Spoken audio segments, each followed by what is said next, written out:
ನಮಸ್ಕಾರ, ನಾನು ಶಂಕರ ಹೆಗಡೆ. ಸಾಕಷ್ಟು ಮಂತ್ರಗಳ ಬಗ್ಗೆ ನಾನು ಮಾತಾಡ್ತಾ ಇದ್ದೇನೆ. ಕೆಲವರು ಅಂಗನ್ಯಾಸ ಕರನ್ಯಾಸ ಎಲ್ಲ ಬೇಕಾ ಬೇಡವಾ ಅಂತೆಲ್ಲ ಕೇಳ್ತಿದ್ದಾರೆ. ಒಂದು ನೆನ್ಪಿಟ್ಕೊಳ್ಳಿ, ಸೂರ್ಯನೇ ನಮ್ಮ ಈ ಸೋಲಾರ್ ಸಿಸ್ಟಮಿಗೆ ಪರಬ್ರಹ್ಮ, ಜಗದಾತ್ಮ ಚಕ್ಷುಹು ಅಂತ. ಸೂರ್ಯನ ಆರಾಧನೆಯಲ್ಲಿದೆ, ಜ್ಯೋತಿಷನೂ ನಡೆಯಲ್ಲ, ಏನೂ ನಡೆಯಲ್ಲ. ಸೂರ್ಯನ ಬೆಳಕಿಲ್ಲಿದೆ, ನಾವೆಲ್ಲ ಬದುಕೋದೇ ಇಲ್ಲ. ಸೂರ್ಯನನ್ನೇ ಗುರುವಾಗಿಸ್ಕೊಂಡು ನೀವು ಮಂತ್ರಗಳನ್ನು ಪಠನೆ ಮಾಡ್ಬೋದು ಅಂತ ಒಂದು ರೂಲ್ ಕೂಡ ಇದೆ. ಮತ್ತೆ ಹೇಳ್ತೇನೆ ಮಂತ್ರಶಾಸ್ತ್ರಗಳ ಬಗ್ಗೆ. ಆದರೆ ಈಗ ನಾನು ಇವತ್ತು ಕೊಡ್ತಿರುವಂಥ ಒಂದು ಮಂತ್ರ ಏನಂತಂದರೆ, ಇದು ನಿಮಗೆ ಸಾಕಷ್ಟು ಕೆಲಸಗಳಿಗೆ ಆಗುವಂಥದ್ದು. ಇದನ್ನೇನು ಮಾಡಬೇಕು ಅಂತಂದರೆ, ನೀವು ಒಂದು 108 ಸಲ 3 ದಿವಸ ಹೇಳಬೇಕು. ಒಂದು ಮಂತ್ರ ಹೇಳಬೇಕು, ಒಂದು ಹೂವು ಆಗಬೇಕು. ಯಾವುದೇ ಒಂದು ಹೂವು ಪರವಾಗಿಲ್ಲ, ಮಲ್ಲಿಗೆ ಹೂವು ಹೋದ್ರೂ ಪರವಾಗಿಲ್ಲ, ಯಾವ ಹೂವು ನಿಮಗೆ ಇಷ್ಟನ, ಕಮಲನೋ ಯಾವ್ದು ಬೇಕಾದರೂ ಪರವಾಗಿಲ್ಲ. ಮಂತ್ರ ಏನು? ಓಂ ಹ್ರೀಂ ಶ್ರೀಂ ಹರ ಹರ ಸ್ವಾಹ. ಹರ ಅಬ್ವಿಯಸ್ಲಿ ಕಷ್ಟವನ್ನು ನಿವಾರಣೆ ಮಾಡುವನು ಹರ. ಹರ ಹರ ಮಹಾದೇವ ಅಂತ ಕೂಡ ಹೇಳ್ತಾರೆ ಅಲ್ವಾ? ಸೊ 108 ಸಲ ಈ ಮಂತ್ರವನ್ನು ನೀವು ಡೈಲಿ ಬೆಳಗ್ಗೆ ಸ್ನಾನ ಮಾಡಿಕೊಂಡು ಶುದ್ಧವಾಗಿ ಒಂದು ಮಂತ್ರ ಹೇಳಬೇಕು. ಓಂ ಹ್ರೀಂ ಹ್ರೀಂ ಮಾಯಾ ಬೀಜ, ಶ್ರೀಂ ಲಕ್ಷ್ಮೀ ಬೀಜ, ಹರ ಹರ ಸ್ವಾಹ ಅಂತ ಹೇಳಿಬಿಟ್ಟು ಒಂದು ಹೂ ಹಾಕಬೇಕು. 108 ಸಲ ಒಂದು ಮಂತ್ರ ಹೇಳಬೇಕು, ಒಂದು ಹೂ ಹಾಕಬೇಕು. ಆಯಿತಾ? ಶಿವನಿಗೆ ಹಾಕಿದ್ರೂ ಪರವಾಗಿಲ್ಲ, ನಿಮ್ಮ ಇಷ್ಟ ದೇವತೆಗೆ ಹಾಕಿದ್ರೂ ಪರವಾಗಿಲ್ಲ. ಇದನ್ನು 3 ದಿವಸ ಮಾಡಬೇಕು. ನಿಮ್ಮ ಇಷ್ಟ ದೇವತೆ ಎದುರಿಗೆ ಮಾಡೋದು ತೊಂದರೆ ಇಲ್ಲ. ಶಿವ ಪ್ರಿಫರೇಬಲ್ಲು. ಶಿವ ಲಕ್ಷ್ಮಿ ಎರಡೂ ಇಟ್ಕೊಂಡು ಮಾಡಿದ್ರು ಇನ್ನೂ ಒಳ್ಳೆಯದು. ನಿಮ್ಮ ಅನೇಕ ಇಚ್ಛೆಗಳು ಇದರಲ್ಲಿ ಸಂಪೂರ್ಣ ಆಗ್ತವೆ. ಆಮೇಲೆ ಈ ಮಂತ್ರಶಕ್ತಿಗೆ ಎಷ್ಟು ಪವರ್ ಇದೆ ಅಂತ ನಾನೊಂದು ವಿಡಿಯೋ ಮಾಡಿದ್ದೀನಿ, ನಾಗಸಂಜೀವಿನಿ. ಅದರಲ್ಲಿ ಎಷ್ಟು ಜನ ಯಾರ್ಯಾರಿಗೋ ಮೋಸ ಎಲ್ಲ ಮಾಡಿದ್ದಾರಂತೆ. ನನಗದು ಬೇಡ, ಬಟ್ ಆ ವಿಡಿಯೋ ನೀವೇ ನೋಡ್ಕೊಡಿ. ಆ ವಿಡಿಯೋದಲ್ಲಿ ನಾನು ಎಲ್ಲ ಹಾಕಿಬಿಟ್ಟಿದ್ದೀನಿ, ನೀವೇ ನೋಡ್ಕೊಡಿ. ಮಂತ್ರ ಅನುಷ್ಠಾನದಲ್ಲಿ ಇಟ್ಕೊಂಡವರಿಗೆ ಹೇಗೆ ಒಲಿಯುತ್ತೆ ಅಂತ. ನನ್ನ ಕೈಲಿ ಅದು ಉಲ್ಟಾ ತಿರುಗೋದೇ ಇಲ್ಲ ನಾಗಸಂಜೀವಿನಿ. ಎಷ್ಟು ಸಲ ಬೇಕಾದ್ರೂ ಕೊಡ್ರಿ, ನಾಗಸಂಜೀವಿನಿ ನನ್ನ ಕೈಲಿ ಉಲ್ಟಾ ತಿರುಗಲ್ಲ. ಚಾಲೆಂಜ್ ಮಾಡಿ. ಅದು ಪ್ರದಕ್ಷಿಣಾಕಾರದಲ್ಲಿ ತಿರುಗಿದ್ರೆ ಕೆಲಸ ಆಗುತ್ತೆ, ಅಪ್ರದಕ್ಷಿಣಾಕಾರದಲ್ಲಿ ತಿರುಗಿದ್ರೆ ಉಲ್ಟಾ ಆಗುತ್ತೆ ಎಲ್ಲ ಹೇಳ್ತಾರಲ್ಲ. ನನ್ನ ಕೈಲಿ ಕೊಡಿ, ಆಗೋದಿಲ್ಲ. ನನ್ನ ಮಗನ ಕೈಲಿ ಕೊಡಿ, ಆಗೋದಿಲ್ಲ. ಅವನಿಗೂ ಅನುಷ್ಠಾನ ಇದೆ, ಅವನು ಮಾಡ್ತಿದ್ದಾನೆ ಅನುಷ್ಠಾನ. ನನ್ನ ಹೆಂಡತಿ ಕೈಲಿ ಕೊಡಿ, ಆಗೋದಿಲ್ಲ. ಕೊನೆಗೆ ಚಂದ್ರಿಕಾನ ಕೈಲೂ ಕೊಟ್ಟಾಯಿತು. ಫಸ್ಟ್ ಉಲ್ಟಾ ತಿರುಗಿತು, ಆಮೇಲೆ ನಾನು ಮಂತ್ರ ಹೇಳಿಕೊಟ್ಟೆ. ಆ ವಿಡಿಯೋ ಈಗ ಕಂಟಿನ್ಯೂ ಆಗುತ್ತೆ. ಅವಳ ಕೈಯಲ್ಲೂ 11:30 ರೌಂಡಾಗಿ ನಿಂತೆ ಬಿಟ್ಟರೆ ಉಲ್ಟಾ ತಿರುಗಲಿಲ್ಲ. ಅದು ಮಂತ್ರದ ಶಕ್ತಿ. ಮತ್ತು ಯಾವ್ಯಾವ ಮಂತ್ರವನ್ನು ಆ ವಿಡಿಯೋನು ಈಗ ಇದು ನಾನು ಮಾತಾಡೋ ವಿಡಿಯೋ, ನೆಕ್ಸ್ಟ್ ವಿಡಿಯೋ ರೆಕಾರ್ಡ್ ಆಗಿರೋ ವಿಡಿಯೋ, ಅದನ್ನು ಎಡಿಟ್ ಮಾಡಿಲ್ಲ ನಾವು. ಆ್ಯಸ್ ಇಟ್ ಈಸ್ ಹಾಕ್ತಾಯಿದ್ದೀವಿ, ಎರಡೂ ಸೇರಿಸ್ಬಿಟ್ಟು ನೋಡ್ಕೊಳ್ಳಿ. ಇದನ್ನೆಲ್ಲ ಏನೇನು ಉಪಯೋಗ ಆಗಿದೆ ಅಂತ ಯಾರೋ ಚಾಲೆಂಜ್ ಮಾಡೋಕ್ಕೆ ಬಂದರೆ ನಾನು ರೆಡಿ ಇದ್ದೀನಿ. ಬಟ್ ಜಾತಕ ನೋಡ್ಕೊಡ್ತೀನಿ ಫಸ್ಟ್, ಇವರಿಗೆ ಆಗುತ್ತೆ ಇಲ್ಲೋ ಹೇಳಿದ್ರೆ ಅದು ಭಾಳ ಮುಖ್ಯ. ಮತ್ತು ಪಾಪ ನಿಮ್ಗೆ ಕನ್ಫ್ಯೂಸ್ ಆಗುತ್ತೆ, ಏನು ಮಾಡಬೇಕು, ಯಾವ ದಿಕ್ಕಿಗೆ ಕೂತ್ಕೊಂಡು ಮಂತ್ರ ಹೇಳಬೇಕು, ಅಂಗನ್ಯಾಸ ಮಾಡಬೇಕು, ಕರನ್ಯಾಸ ಮಾಡಬೇಕು, ಬೇಡವಾ, ಇದಕ್ಕೆಲ್ಲ ಚಕ್ರಗಳಿವೆ. ಅದು ಒಂದೊಂದಾಗಿ ಹೇಳ್ತೀನಿ. ಯುಗಾದಿ ಭವಿಷ್ಯ ನಾನು ಮುಂದೆ ಹಾಕಿಬಿಟ್ಟೆ, ಸಾಲಿ ಏನೂ ಇಲ್ಲ ಅಲ್ಲಿ. ಅದು ಹೈಯರ್ ಲೆವೆಲಲ್ಲಿ ನಾನು ಮಾಡಬೇಕೆ ಬಿಟ್ಟರೆ ಯುಗಾದಿ ಭವಿಷ್ಯ ಖುಷಿಯಿಂದ ಹೇಳಲಿಕ್ಕೆ ಏನೂ ಇಲ್ಲ ಯುಗಾದಿಯಲ್ಲಿ. ಅಷ್ಟು ಕಷ್ಟ ಇದೆ, ಬಿಡಕ್ಕೆ. ಅದನ್ನು ಆಮೇಲೆ ನೋಡ್ಕೊಳ್ಳೋಣ. ರಾಜ ಮಂತ್ರಿ ಎಲ್ಲ ಅದ್ರ ಬಗ್ಗೆ ಆಮೇಲೆ ಮಾತಾಡ್ತೀನಿ. ರಾಜ ರವಿ ಪಂಚಾಂಗಗಳು ಹೇಳಿಬಿಡ್ತಾರೆ, ರಾಜರು ಹೊಡೆದಾಡ್ತಾರೆ. ಈಗಿನ ಕಾಲದಲ್ಲಿ ಪೊಲಿಟಿಷಿಯನ್ಸ್. ಯಾವ ಕಾಲದಿಂದ ರಾಜ ಹೊಡೆದಾಡಲಿಲ್ಲ ಹೇಳಿ, ದ್ವೇಷ ಯಾವ ಕಾಲದಿಂದ ಇರಲಿಲ್ಲ ಹೇಳಿ. ಇದೆಲ್ಲ ಪ್ರೆಡಿಕ್ಷನ್ಸ, ಬಿಟಾಕಿ. ಆಗಿನ ಕಾಲದಲ್ಲಿ ಇದ್ದಿದ್ದು ಮತ್ತು ಗಡಿಯಾರನೇ ಇರಲಿಲ್ಲ, ISTನೂ ಇರಲಿಲ್ಲ. ಲೋಕಲ್ ಪಂಚಾಂಗಗಳು ತಮ್ಮ ಬೇಕಂದಾಗ ಬರ್ತಾಯಿದ್ವು. ಒಂದೇ ಗ್ರೇಟ್ ಹರ್ದೇವ್ ಶರ್ಮಾ ತ್ರಿವೇದಿ, ಅವ್ರ ಬಗ್ಗೆ ಮುಂದೆ ಮಾತಾಡ್ತೀನಿ. ಈಗ ಇಷ್ಟು ನೀವು ಪ್ರಾಕ್ಟೀಸ್ ಮಾಡಿ, ಒಳ್ಳೆಯದಾಗತ್ತೆ. ಮತ್ತು ನಿಮಗೆ ಕನ್ಫ್ಯೂಸ್ ಆಯಿತು ಅಂತಂದರೆ ಬಂದರೆ ಹೇಳ್ಕೊಡ್ತೀನಿ. ಬಟ್ ನನ್ನ ಅಪಾಯಿಂಟ್ಮೆಂಟ್ ತೊಗೊಂಡು ಬರಬೇಕು, ಅದು ಪಕ್ಕ. ನಾನು ನೋಡಿದೆ 3 ರಿಂದ 4 ಜನ ಮ್ಯಾಕ್ಸಿಮಮ್ ಒಂದು ದಿನಕ್ಕೆ. ಸೊ ನನ್ನ ಆಫೀಸ್ ನಂಬರ್ ಡಿಸ್ಪ್ಲೇ ಆಗ್ತಿದೆ, 9353134279. ಚಂದ್ರಿಕಾ ಅಟೆಂಡ್ ಮಾಡ್ತಾರೆ. ಅವರೂ ಕೂಡ ಈಗ ಅನುಷ್ಠಾನ ಮಾರ್ಗದಲ್ಲಿದ್ದಾರೆ. ಅದಕ್ಕಾಗಿ ನಾನು ಆ ಮಂತ್ರ ಕೊಟ್ಟ ನಂತರ ಅವ್ರು ಹೇಳಿದ ನಂತರ ಅದು ಉಲ್ಟಾ ತಿರುಗಲಿಲ್ಲ. 11:30 ರೌಂಡ್ ಒಂದೇ ಸಲ ಹಾಗೆ ತಿರುಗಿ ನಿಂತು ಬಿಡ್ತು. ಆಶ್ಚರ್ಯ ಆಗೋಯ್ತು ಅವರಿಗೆ. ಫಸ್ಟು ಉಲ್ಟಾ ತಿರುಗ್ತು, 3:30-4 ರೌಂಡ್ ಆದಮೇಲೆ ಉಲ್ಟಾ ತಿರುಗ್ತು.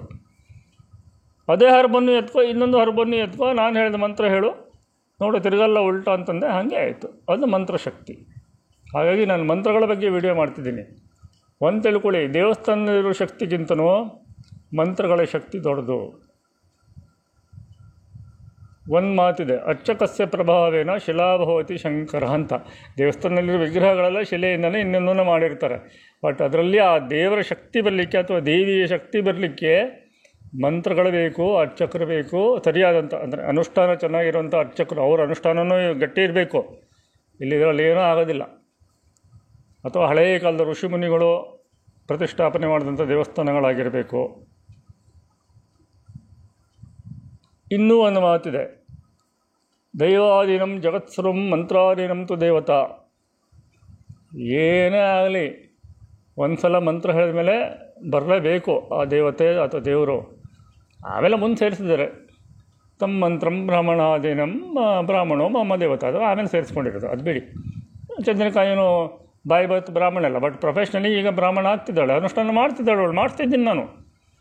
ಕಡ್ದು ಕೊಂದು ತಿಳ್ದನ್ನೆಲ್ಲ ನಿಲ್ಲಿಸಿ ಇಂತಿಂಥ ಮಂತ್ರ ದಿನಕ್ಕೆ ಇಷ್ಟು ಮಾಡು. ಸೂರ್ಯ, ಗಣಪತಿ, ಶಿವ, ವಿಷ್ಣು, ಅಂಬಿಕೆ, ದತ್ತಾತ್ರೇಯ, ಸುಬ್ರಹ್ಮಣ್ಯ, ವಾಕ್ಸಿದ್ಧಿಗೆ ಸುಬ್ರಹ್ಮಣ್ಯ ಬೇಕೇ ಬೇಕು. ಅದ್ರ ಜೊತೆಗೆ ಬೇರೆ ಬೇರೆ ಮಂತ್ರಗಳನ್ನು ಹೇಳ್ಕೊಡ್ತಿದ್ದೀನಿ. IPL prediction ಕೊಡ್ತಿದ್ದಾಳೆ. ನಾನು ಅರ್ಧಷ್ಟೇ ಸೀಕ್ರೆಟ್ ಕೊಟ್ಟಿದ್ದೀನಿ ಅವಳು, ಬಟ್ 75-80% ಕರೆಕ್ಟಾಗಿ ಹೇಳ್ತಾಳೆ. ಮುಂದಿನ ವಿಡಿಯೋವನ್ನು ನೋಡಿಕೊಂಡು ಅರ್ಥ ಮಾಡ್ಕೊಳ್ಳಿ. ಈ ಯುಗಾದಿ ಎಲ್ಲ ನಾನು ಪೋಸ್ಟ್ಪೋನ್ ಮಾಡಿದ್ದೀನಿ, ನನಗೆ ಟೈಮೂ ಇಲ್ಲ. ಯುಗಾದಿ ಭವಿಷ್ಯ ಸರಿಯಾಗಿ ಹೇಳಲಿಕ್ಕೆ 1 ಗಂಟೆ 2 ಗಂಟೆ ಬೇಕಾಗುತ್ತೆ. ಅಡ್ವಾನ್ಸ್ಡ್ ಲೆವೆಲಿಗೆ ಹೋಗುತ್ತೆ ಮತ್ತು ನನ್ನ ಲೆವೆಲಿಗೆ ಬಂದಾಗ. ಸೊ ನಿಮಗೆಲ್ಲ ಅನುಕೂಲವಂತ ಮಂತ್ರಗಳನ್ನು ಕೊಡ್ತಾ ಹೋಗ್ತೇನೆ. ದಯವಿಟ್ಟು ಸ್ವೀಕಾರ ಮಾಡಿ. ನಿಮಗೂ ಒಳ್ಳೆಯದಾಗಲಿ, ನನಗೂ ಒಳ್ಳೆಯದಾಗಲಿ, ಜಗತ್ತಿಗೆ ಒಳ್ಳೆಯದಾಗಲಿ ಅಂತ ಬಯಸೋಣ. ಲೋಕ ಸಮಸ್ತ ಸುಖಿನೋ ಭವಂತು. ನಮಸ್ಕಾರ.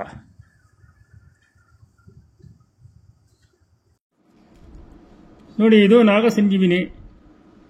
ಹೆಸರು ದೊಡ್ಡದಾಗಿದೆ, ನಾಗಸಂಜೀವಿನಿ. ಪಾಪ ಈ ನೈಸ್ ರೋಡಲ್ಲೆಲ್ಲ ಇದು ಈ ದನಗಾಹಿಗಳು, ಕುರಿಗಾಹಿಗಳು ಇದನ್ನೆಲ್ಲ ಹೂ ಮುಳ್ಳು ಇನ್ನೊಂದು ಮತ್ತೊಂದು ಅಂತ ಕರೀತಾರೆ.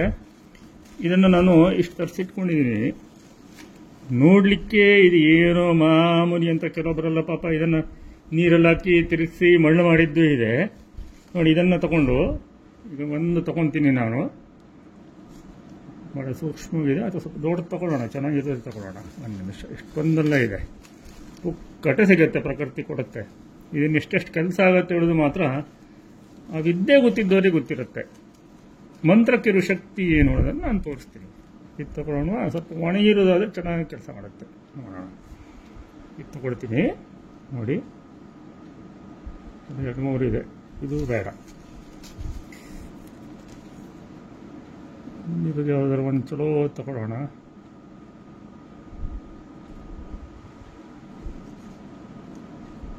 ನೀರನ್ನು ಹಾಕ್ರೆ ತಿರುಗತ್ತೆ. ಅಂದರೆ ಪ್ರದಕ್ಷಿಣಾಕಾರವಾಗೂ ತಿರುಗುತ್ತೆ, ಅಪ್ರದಕ್ಷಿಣಾಕಾರವಾಗೂ ತಿರುಗುತ್ತೆ ಇದು. ಬಟ್ ನಾನು ನಿಮಗೆ ಮಂತ್ರದ್ದು ಒಂದು ಪವರ್ ತೋರಿಸ್ಲಿಕ್ಕೆ ಇದನ್ನು ಹೊರಟಿದ್ದೀನಿ. ನೋಡಿ, ವಿಡಿಯೋ ಎಲ್ಲ ಎಡಿಟ್ ಮಾಡಲ್ಲ ನಾನು. ಇದು ತೊಗೊಂಡಿದ್ದೀನಿ ಒಂದು, ಚಿಕ್ಕದಾಗ ಒಂದು ತೊಗೊಂಡಿದ್ದೀನಿ. ಓಕೆ, ತೊಗೊಂಡಿದ್ದೀನಿ. ರ್ಯಾಂಡಮ್ಲಿ ತೊಗೊಂಡಿದ್ದೀನಿ. ನೀರಲ್ಲಿ ಹಾಕ್ತಾ ಇದ್ದೀನಿ. ನೋಡಿ, ಇದು ತಿರುಗುತ್ತೆ. ನೋಡಿ, ತಿರುಗಕ್ಕೆ ಸ್ಟಾರ್ಟ್ ಆಯ್ತಿದ್ದು. ಹೌದಾ? ಎಷ್ಟು ಫಾಸ್ಟಾಗಿ ತಿರುಗ್ತಾ ಇದೆ ನೋಡಿ. ಕ್ಲಾಕ್ ವೈಸ್ ಆಗಿ ತಿರುಗ್ತಾ ಇದೆ. ನೋಡ್ತಾ ಇರಿ.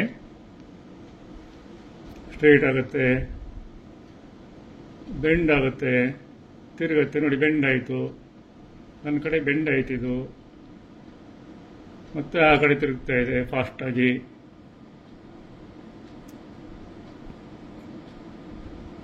ನೋಡಿ, ಎಷ್ಟು ಫಾಸ್ಟಾಗಿ ತಿರುಗಿ ಸ್ಟಾರ್ಟ್ ಆಯ್ತು. ಮತ್ತೆ ನೋಡಿ, ಸ್ವಲ್ಪ ಸೂಕ್ಷ್ಮವಾಗಿ ನೋಡಿ. ಇದರಲ್ಲೇ ಮಣ್ಣು ಮಾಡುವವರು ಇದ್ದಾರೆ.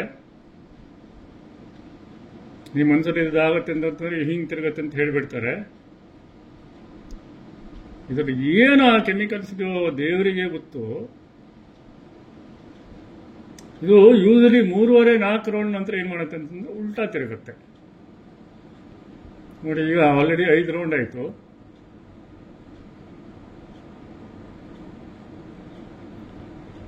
ಆರನೇ ರೌಂಡು ಫಾಸ್ಟಾಗಿ ತಿರುಗ್ತಾ ಇದೆ.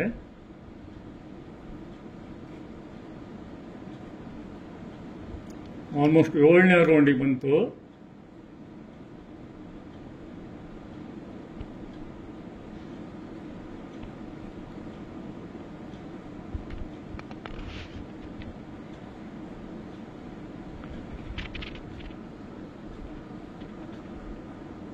ಎಂಟನೇ ರೌಂಡಿಗೆ ಬಂತು.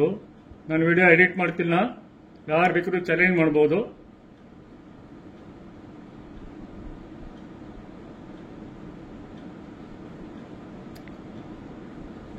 ಇಲ್ಲಿಗೆ ಆಲ್ಮೋಸ್ಟ್ ಸ್ಲೋ ಆಗಿ ಸ್ಟಾಪ್ ಆಗ್ತಾ ಇದೆ. ನನ್ನ ಕೈಯಲ್ಲಿ ಈ ನಾಗಸಂಜೀವಿನಿ ಹೇಳುವಂಥ ಏನು ಬೇರಿದೆ ಅಥವಾ ಹರ್ಬ್ ಇದೆ, ಇದು ಉಲ್ಟಾ ತಿರುಗಲ್ಲ. ಬೇಕಾದವರು ಬಂದು ಟೆಸ್ಟ್ ಮಾಡ್ಬೋದು. ಯಾಕೆ ನನ್ನ ಕೈಲಿ ಇದು ಉಲ್ಟಾ ತಿರುಗಲ್ಲ ಅಂತಂದರೆ, ಇದಕ್ಕೆ ಬೇಕಾದ ಒಂದು ಮಂತ್ರವನ್ನು ನಾನು ಅನುಷ್ಠಾನದಲ್ಲಿ ಇಟ್ಕೊಂಡಿದ್ದೀನಿ. ಸ್ಕಿನ್ ಡಿಸೀಸಿಗೆ, ರಾಹುಕೇತುಗಳ ತೊಂದರೆಗೆ ಇದನ್ನು ಯೂಸ್ ಮಾಡ್ತೀನಿ, ಕೊಡ್ತೀನಿ, ಜನರಿಗೆ ಮಂತ್ರಿಸ್ಕೊಡ್ತೀನಿ.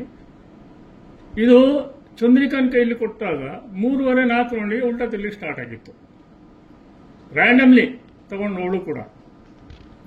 ಆಮೇಲೆ ನಾನು ಹೇಳಿದೆ, ಇದನ್ನು ಹಿಂಗೆ ಹಿಡ್ಕೊಂಡ್ಬಿಟ್ಟು ರ್ಯಾಂಡಮ್ಲಿ ಒಂದು ಬೇರೆ ತಗೋ, ಒಂದು ಮಂತ್ರ ಕೊಟ್ಟೆ ಅವಳಿಗೆ. ಮಂತ್ರದ ಶಕ್ತಿ ನೋಡಿ. ಆಮೇಲೆ ತಿರುಗಲ್ಲ ನೋಡು, ಉಲ್ಟಾ ತಿರುಗಲ್ಲ ಅಂತಂದೆ, ಸ್ಟಾಪ್ ಆಗುತ್ತೆ ಅಂತಂದೆ. ಹಿಂಗೆ ಸ್ಟಾಪ್ ಆಗಿಬಿಡ್ತು. ಹಿಂಗೆ ಸ್ಟಾಪ್ ಆಯಿತು. ಎಡಿಟ್ ಮಾಡಿಲ್ಲ ವಿಡಿಯೋ. ಅದು ಮಂತ್ರದ ಶಕ್ತಿ. ಅದನ್ನೇ ನಾನು ಅರ್ಥೇನೆ ಮಂತ್ರಗಳನ್ನು ಕೊಡ್ತಾ ಇದ್ದೀನಿ. ನಿಮಗೆ ಅರ್ಥ ಮಾಡ್ಕೊಳ್ಳಿ ಯಾಕೆ ಅಂತ.